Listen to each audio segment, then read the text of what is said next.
Prezados estudantes, sejam todos muito bem-vindos para mais uma aula de física. Meu nome é Hugo Henrique, estarei trabalhando com vocês dentro desse conteúdo, fazendo abordagem da parte da eletricidade. Lembrando que agora, com essa aula, estarei trabalhando com vocês aqui o conteúdo correspondente ao segundo trimestre. No primeiro trimestre, fazendo um checklist, voltando bem rapidinho ali, então dando um feedback para vocês do que vimos ali. Em um primeiro momento, isso para as minhas turmas, né, vimos ali o conceito da notação científica, as contas de adição, subtração, multiplicação, divisão, potência e raiz. Vimos 7 das 9 operações básicas que tem na matemática, lembrando que as outras 3 são a nível superior, que temos ali. Vimos também a concepção do átomo, trabalhamos com o átomo de Dalton, Thomson, Rutherford e Bohr. Não estou excluindo outros, mas tem Sommerfeld e mais alguns outros que daí assim já não condiz dentro da nossa realidade. É mais no ambiente universitário para estar tendo esse conceito de maneira mais aprofundada, ok? Mas saibam que existem mais alguns modelos atômicos também. Vimos também ali o conceito da carga elétrica, vimos o conceito da força elétrica, do campo elétrico, processos de eletrização. Então, trabalhamos dentro dessa vertente. Também o que vocês conseguiram verificar ali pelo sistema do Aula Paraná, mas se vocês não viram, apareceu mais um novo constituinte dentro dessa estruturação, que era ali basicamente o potencial elétrico. E por intermédio disso, foi descoberto um correspondente ao qual vocês vão usar na física, que é chamado DDP, que é diferença de potencial. Esse é o nome físico da estrutura. Existem mais outros dois nomes. O termo usual é chamado de voltagem. O termo técnico temos ali que é chamado de tensão elétrica, certo? Mas todos os três querem dizer exatamente a mesma coisa. Diferença de potencial, pelas iniciais DDP, tensão elétrica ou voltagem é exatamente a mesma coisa. Isso quer dizer o quanto, por exemplo, de eletricidade chega na sua casa, 127 volts. Isso é só um exemplo ali, certo? Vamos explorar um pouquinho isso mais para frente. Mas dentro desse contexto que estaremos vendo agora, dessa vez a movimentação do que chamamos como carga elétrica, ela vem a estar fazendo algumas situações um pouco diferentes, ela não está estática, ela está em deslocamento. Tanto que esse conceito é chamado de eletrodinâmica. Eletro vem de eletricidade e dinâmica vem de movimento. Então estaremos trabalhando dentro desse contexto, certo? Então a carga em movimento chamamos então de corrente elétrica. Isso é a caracterização que temos dentro desse conceito, ok? Avançando mais um pouquinho, na tela que basicamente está toda essa situação a qual eu já descrevi para vocês. Então vocês já conseguem ter uma noção ampla do que estaremos trabalhando. E ali estaremos fazendo então essa movimentação das cargas, sendo positiva ou negativa. Então isso vai estar trabalhando com o conceito de corrente elétrica, certo? Então, mas usualmente utilizamos elétrons para estar trabalhando cuja carga elétrica acaba sendo negativa. Porém, a gente tem que o número ou a quantidade desses componentes são positivas. Então, depende muito da forma que você vai estar verificando isso, fazendo a abordagem, ok? Mas, assim, geralmente habitua-se a estar trabalhando com esse conceito ali de maneira positiva, até pelo fato da corrente elétrica ser positiva também, ok? Vamos avançar um pouquinho aqui? Temos aqui ó, a nossa equação, a primeira equaçãozinha que vocês viram no terceiro ano, que representa a carga elétrica. Lembrando que o Q é a carga elétrica, que temos ali, cuja definição da unidade de medida é definida como coulombs. N representa o número de elétrons que estaremos trabalhando e representa o que chamamos de carga elementar. E esse cara vale 1,6 vezes 10 elevado a menos 19 coulombs. Esse cara é travado, ok? Só que assim, quando vamos determinar a corrente elétrica, percebam que a gente pegou a primeira evolução da equação e simplesmente dividimos pelo tempo, ok?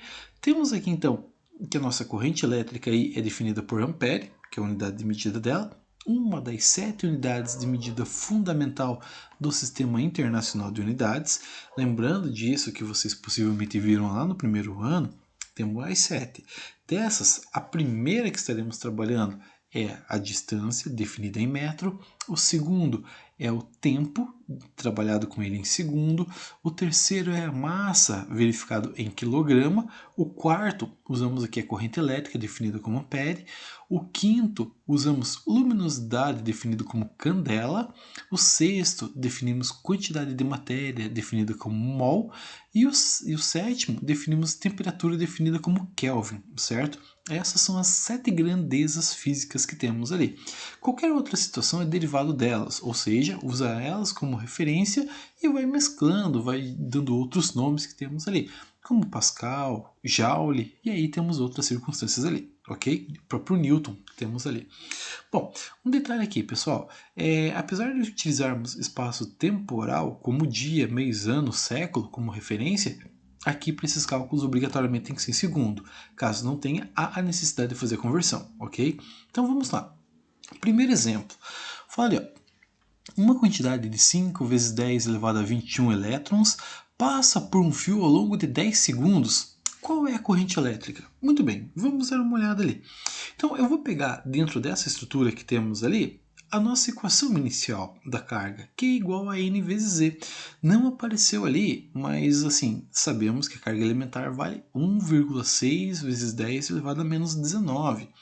E temos ali também a quantidade de componente de elétrons que acaba passando 5 vezes 10 elevado a 21. Muito bem, chegou nesse ponto, pegamos esse número aqui que está à frente da notação científica, multiplicamos por esse número aqui que está à frente também.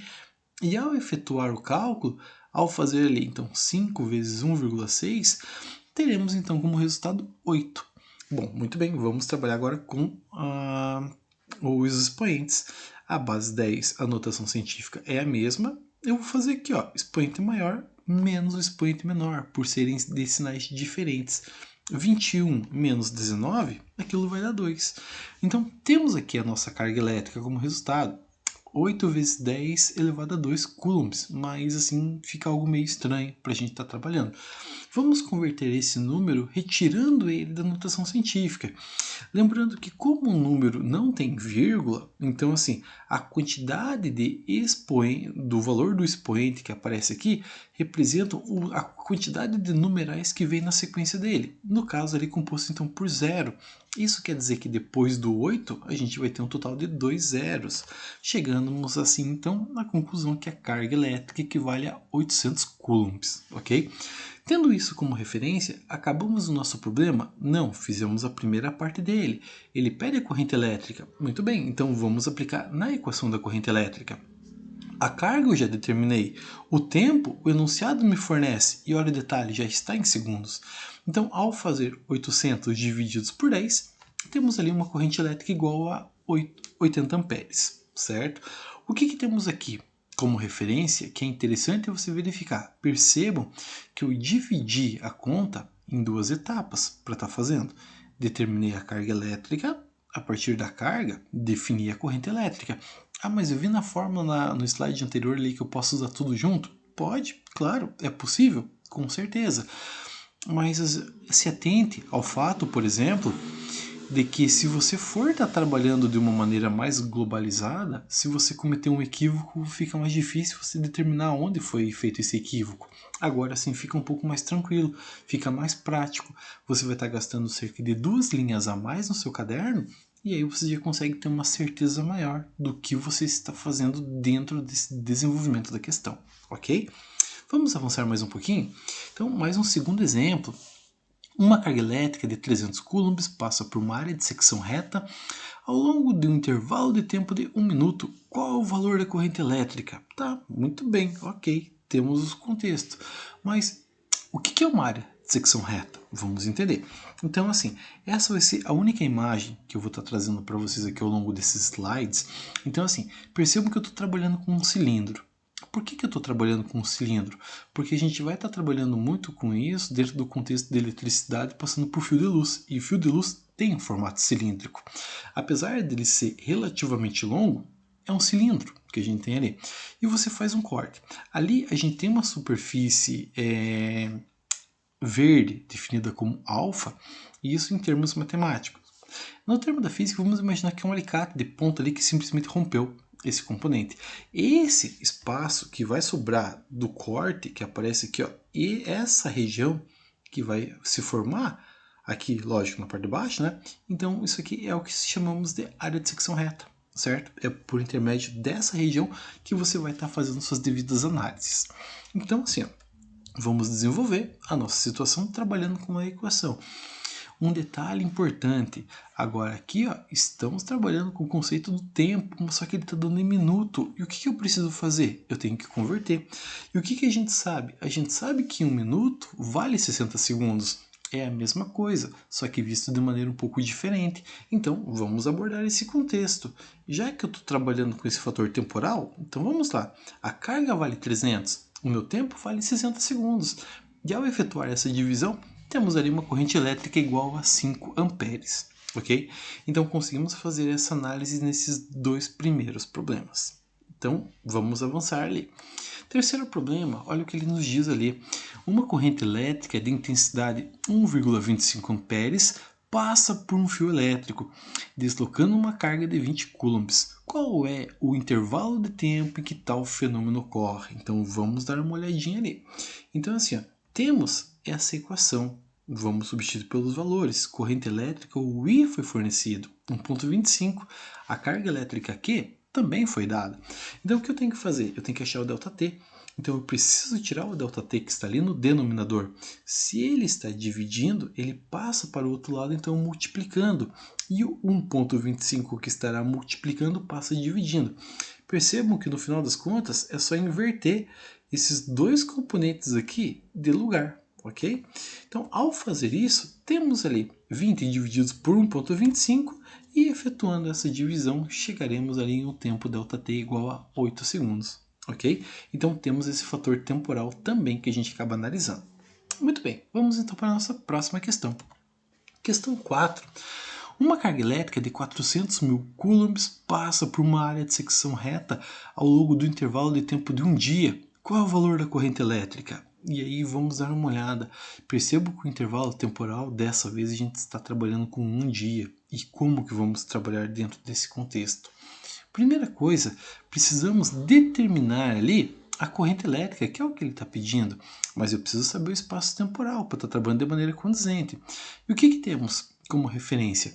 Que a cada 1 minuto, isso vale 60 segundos. A cada 1 hora, eu tenho 60 minutos. E a cada dia, eu tenho um total de 24 horas. Tendo isso como referência, fica fácil da gente compreender como que chega nesses valores ali. Então aqui, ó, o primeiro 60 que aparece é a quantidade de segundos que tem em 1 minuto, certo? Esse segundo 60 representa a quantidade de minutos que tem em 1 hora. E aqui, essas 24 horas representam a quantidade de horas que tem ao longo de um dia. Ao multiplicar esses componentes, teremos então que um dia equivale a 86.400 segundos. Ah, professor, e se for 5 dias? Aí você tem esse valor de referência e multiplica por 7. Se for um mês, você pega esse valor de referência e multiplica por 30, certo? Então isso é a referência que temos ali. Tendo isso como base, aplicamos a nossa equação. Tendo ali então carga divididos pelo tempo que dará ali a nossa corrente elétrica, vamos pegar o 400 mil e dividir então pelo 86.400. E ao efetuar essa divisão, aí você vai ver que a quantidade de casas depois da vírgula vai se estender muito, mas eu quis trabalhar só com 3 aqui. Mas geralmente os professores exigem de vocês 2, e até pelo padrão do Enem, formato que as universidades aqui próximas, públicas, estaduais, acabam trabalhando, focam também com 2 casas depois da vírgula, mas eu quis deixar 3 ali para ter uma precisão um pouco maior. Então teremos ali então uma corrente elétrica como 4,629 amperes, ou arredondando 4,63 amperes. Então temos isso como referência, ok? Tendo isso como base, vamos ver o que mais a gente consegue estar compreendendo dentro desse contexto. Temos aqui uma estruturação gráfica. Opa, então temos leitura gráfica, que a gente consegue estar trabalhando com isso. E perceba os eixos.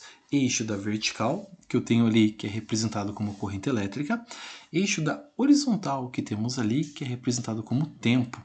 Percebam que na vertical, o que acabamos tendo ali, vai aparecer ali o I, que é a letra correspondente da corrente elétrica, entre parênteses aparece MA. Aquele M representa a mili que temos ali. Isso quer dizer o quê? Vamos pegar o valor da corrente elétrica quando aparecer aquilo ali e vamos dividir por 1000. Ok? Na horizontal, o tempo, se ele não estiver em segundo, precisamos converter para segundo. Mas ele já está em segundo, então está tudo certinho. Então, isso só para a gente fazer uma verificação, uma abordagem, ok? Temos aqui mais um gráfico. Percebam que a estruturação é muito similar ao primeiro. E eu até quis deixar esses dois aqui na sequência para que vocês consigam perceber que existem pontilhados. Mas a parte que eu quero analisar da área é só abaixo da linha contínua. Então, só é limitado desse componente para baixo, ou essa região interna do gráfico. Aqui é a mesma característica que temos, então é o mesmo conceito.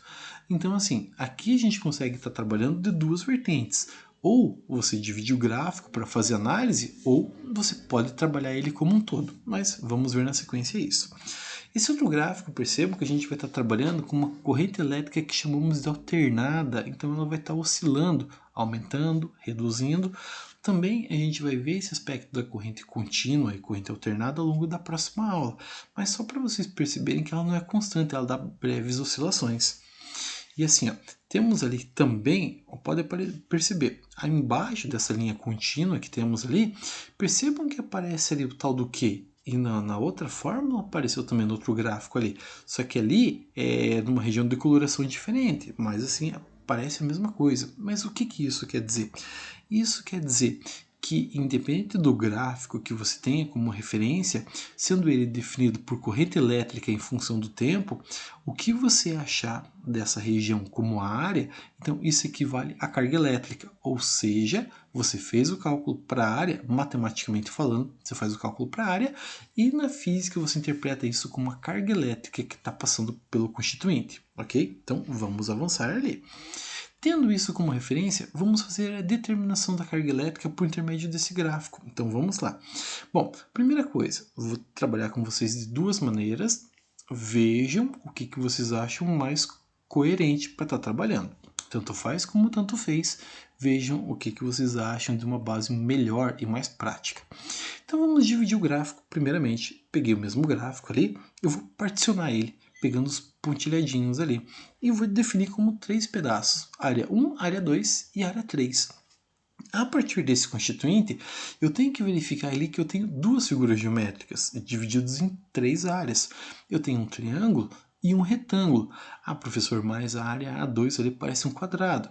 Nunca analise pelo desenho, analise pelos eixos. Aí você vai conseguir definir se é um quadrado, se é um retângulo. Mas sempre jogue na forma do retângulo, que é muito mais certeiro. Então assim, ó, vamos pegar nossa primeira área, independente das circunstâncias, todo mundo consegue compreender e visualizar ali que é um triângulo. Então temos ali a forma do triângulo, base vezes altura dividido por 2. Então vamos pegar aqui, a base, pessoal, se encontra aqui embaixo. Percebam que ele começa na origem e vai até o 2. Ou seja, a minha base vale 2. A minha altura vale 5. Opa, então meu B vale 2, meu H vale 5. Aqui fica a seu critério. Você pode multiplicar 2 vezes 5, que vai dar 10, e dividir por 2, ou você pode pegar o 2 em cima e o 2 embaixo e simplificar direto, que vai ter o 5 como resultado. Vai dar na mesma, certo? Então, tendo isso como referência, achamos que a nossa área 1 vale 5. Área A2, temos ali então a equação representada por um retângulo. Então percebam aqui, ó, estaremos saindo do tempo 2, porque é aqui que ele começa. Avança até um tempo 6, que é aqui que ele finaliza. Percebam que esse espaço temporal aqui vale 4. Então essa é a nossa base. Vamos analisar a nossa altura. A nossa altura vale 5. Opa, então é 4 por 5 que eu tenho ali. Então de fato é um retângulo que eu vou estar trabalhando. A minha base vale 4, minha altura vale 5. Multiplicando os dois, então tem uma área total ali dessa região que vale 20. Bom, terceira área, o que a gente vai ter? Novamente um triângulo, onde ele inicia no 6 e finaliza no 8, ou seja, a minha base vale 2, a altura continua valendo 5, e também teremos que o nosso resultado é igual ao do primeiro triângulo, valendo ali o correspondente a 5 coulombs.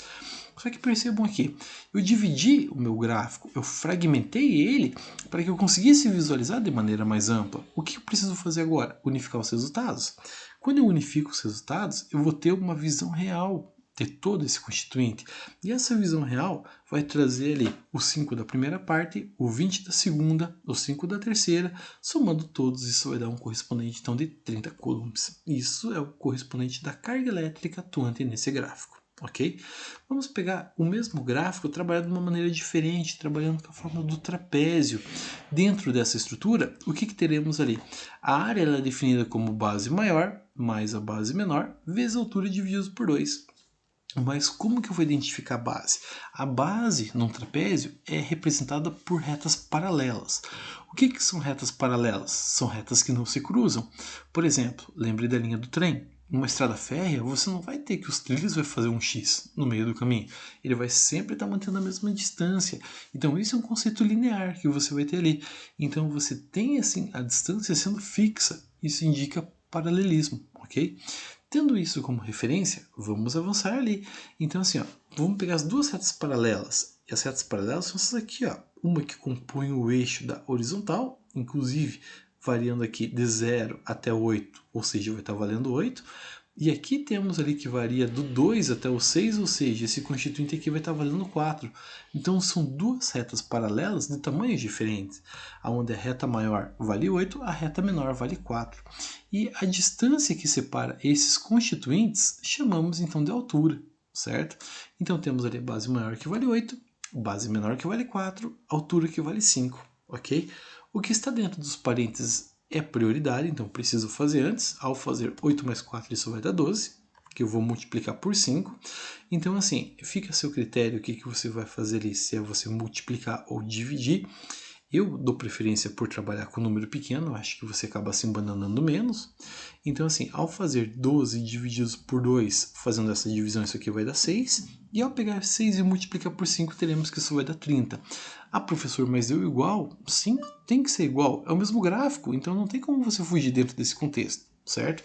Então, isso é a estruturação que temos dentro desse contexto dinâmico. Então, isso a gente consegue estar fazendo essa verificação. Ok? Então vamos avançar aqui. Mais um gráfico, aquele que eu havia comentado com vocês, que a gente consegue estar trabalhando de maneira ampla e generalizada.